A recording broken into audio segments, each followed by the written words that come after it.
నమస్తే అమ్మ. నమస్తే. మీ పేరు? రాణి. ఓకే. ఏ ఊర్లో ఉంటారు? గౌరెల్లి. ఏం చేస్తుంటారు? నేను voice work. Okay. House wife. పొలం ఉందా మీకు? ఉంది.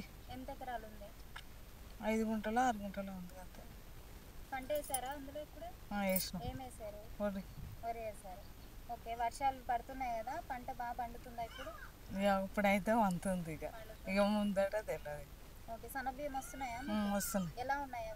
మంచిగానే ఉన్నాయి. అవే తింటున్నారా లేదా? అవే తింటున్నాం. అమ్ముకుంటున్నారా? లేదు ముందు అమ్ముకునే వాళ్ళని ఇక ఇక అట్లే తినేది, కానీ ఇక కొన్ని చాలా గలీజ్గా అయితే అమ్ముకునేది.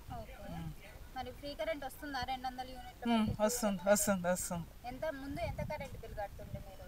మేము 600 కట్టుతుండేది, ఇప్పుడు ఫ్రీగానే వస్తుంది. ఇప్పుడు ఫ్రీ అయిపోయింది. ఓకే. మహిళలకి ఫ్రీ బస్ పెట్టారు కదా, మీరు వెళ్తున్నారా? వెళ్తున్నాం. డైలీ వెళ్తారా?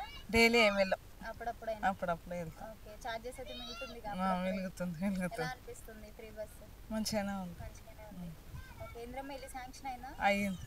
ఓకే. సంతోషం అయినందుకు. చాలా సంతోషం. చాలా మీకు ఇదే కట్టిస్తున్నారా? ఓకే. రేవంత్ రెడ్డి గారికి ఏం చెప్తారు? ఇల్లు థ్యాంక్ యూ అని చెప్తున్నా కదా. Thank you. చాలా సంతోషంగా ఉన్నా ఇల్లు వచ్చినందుకు. నేను రాదనుకున్నా కానీ ధన్యవాదాలు ఆయనకు మంచిగా ఇచ్చినందుకు. ఓకే. ముందు ప్రభుత్వంలో రాలే, ఏది రాలే నాకు. ఇదే ఫస్ట్ ఇదే రావడం. రేవంత్ రెడ్డి పరిపాలన ఎట్లుందా? మంచిగానే ఉంది. బిల్ ఎంత పడ్డది? ఇది ₹1,00,000 పడ్డది. ₹1,00,000 ఓకే. మళ్ళీ కూడా రేవంత్ రెడ్డి గారు కావాలా మీకు? కావాలి.